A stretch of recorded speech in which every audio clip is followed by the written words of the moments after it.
पहाटे 3:45 याकूबला उठवून अंघोळ घालून नवे कपडे त्याला दिले जातील। पहाटे 4:10 याकूबच्या धर्मानुसार नमाज पढला जाईल। पहाटे 4:45 वाजता याकूबची पुन्हा वैद्यकीय तपासणी होईल। पहाटे 5 वाजता याकूबला त्याच्या आवडीचा नाश्ता दिला जाईल।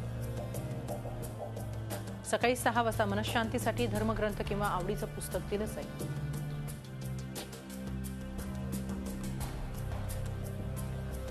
सकाळी 6:30 वाजता नाश्ता आणि वाचन केल्यानंतर काही काळ त्याला आराम करू दिला जाईल।